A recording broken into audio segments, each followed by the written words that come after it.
Food security exists when people have access to enough safe and nutritious food for normal growth and development.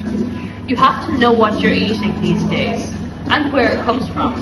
The best way to do this is to grow your own produce at home, but many people don't know where to start, how to start, and if they can start.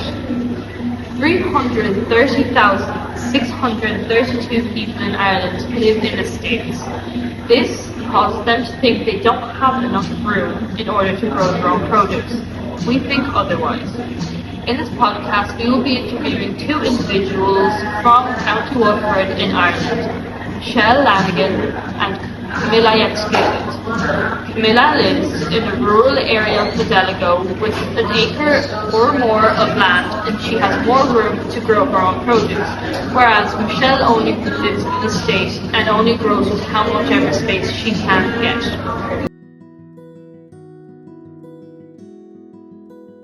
Hello Michelle, we are very happy to have you here today. So as you know, we're recording the podcast for our young reporters for the environment competition. There'll just be a few questions about your garden, which you know beforehand anyway. So the first one is, why did you start growing your own produce at home? Well, I suppose 6 years ago when we went into lockdown, I was off work, I needed something to do, and it was like, yeah, let's give this a go. You know, there was a few empty paint pots around the place, and it was like, yeah, compost was easy to get, and seeds. So we decided, let's try it with strawberries and tomatoes and a few peas. Kept it simple for the first year, and you know, my daughter was probably around 3 then, so it was great. It was a novelty for her as well to see that vegetables didn't come in bags, and that, you know, you plant a seed and you watch it grow, and that's actually quite exciting as well, like to get an end result out of it in a matter of a couple of months. And then I suppose the following year, since we discovered we actually could grow peas, and fresh peas were nice, we went out onto the front lawn. And yeah, as you can imagine, like, that's a bit strange in a 3-bed semi-D in a housing estate to see the lawn being ripped away, and suddenly, you know, come summer, there's heads of cauliflower, broccoli, cabbage growing on somebody's lawn. But it provided a lot of interest as well for the neighbours, because, you know, again, it was lockdown COVID times, so a bit of banter, and, you know, they were all curious. Plus 12 heads of cauliflower, nobody's going to eat those, so the neighbours were delighted. And yeah, over the years it's kind of expanded. My daughter and her friends, they go and they sell garlic and spring onions and shallots. We did a lot of those last year to the neighbours. So yeah, it's I think really set up a little business. And do you agree that it is a really good experience even for younger generations now to experience that while they're young, as well as people are talking about the land decreasing and people not being able to grow as much? Do you feel like that would really benefit your children then in the future, that they know how to do all this? Oh, most definitely. Like, you know, I think it's very important that everybody realises that your vegetable doesn't come in, bananas don't come and grow in plastic bags, which is like shocking that you can buy them in a plastic bag. And people can be sustainable, like, you know. One year we grew cucumbers. I supplied them to a local restaurant because we had so many cucumbers.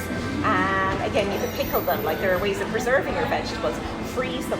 I have sort of peas in the freezer from last year. So yeah, I think it's very important, and it's nice for kids and adults to see, like, you know, you've got this tiny little seed and it grows into something that can feed a family. You know, food is so expensive now that, you know, people should give it a go and try and do it. And then you can go organic. You don't know what pesticides are on fruit and veg these days either. So it's nice to be able to do it and do it affordably. Yeah. And what are the main pros and cons, in your opinion, now of growing your own produce at home? Well, I suppose the number one con is weeds and slugs and bugs, which, no, they all make the world go round. They all have a job to do as well. And I suppose there's no such thing as weeds, really, just flowers under a different name. So cons, there's very few cons, and it's, you know, it's not expensive. So that's why I would say, yeah, give it a go. Pros: you're cooking the dinner, you forgot to pick up your spring onions or your garlic in the shop. It's out in the front lawn. It's in a window box. It's in a pot on the windowsill. You know, your herbs, at least you know that there's nothing on them. Like, you know, it may only be €1 to buy a pack of herbs inside the supermarket, but €1 will give you a lot of herbs in your back garden. So yeah, that's the main pro, is just, and it's enjoyment, and it's, you've done it, and it's something you've done yourself. It's like a second hobby almost. It is like, it's like a second hobby, yeah, it is. Yeah. And now this is the most important one, because as you know yourself, a lot of people don't know where to start, don't know how to start. You know yourself, if you had little lawn space, people think that if they're in that situation, it's impossible for them to start growing their own garden. So what would be your main recommendations to people who do want to grow their own garden? Or like what sites to use, where to start? Well, I suppose it's easy to start. You don't need a lot of space. You know, a couple of pots on a windowsill. If you live in an apartment, you can do it that way. Tomatoes work well growing inside. They don't have to be outside. You can grow lemons inside. You know, it doesn't all have to be outside. You don't need a lot of space. My advice would be give it a go. It's not expensive to start. Don't go off and, you know, get a rotavator and dig up your front lawn. Just start small. A few pots, a couple of seeds, and just enjoy the process. And do you have any last final words? Anything? I'd love to see more people do it. I really would, because, you know, it's shocking that we're importing the likes of garlic from Spain when we can grow it. We have the most amazing climate in Ireland, even though it rains a lot, but it's perfect for growing fruit and veg. And I think everybody should try, because, you know, at least then you know what you're eating. And, you know, food costs are going up, so why not try and save a bit of money where you can by growing your own.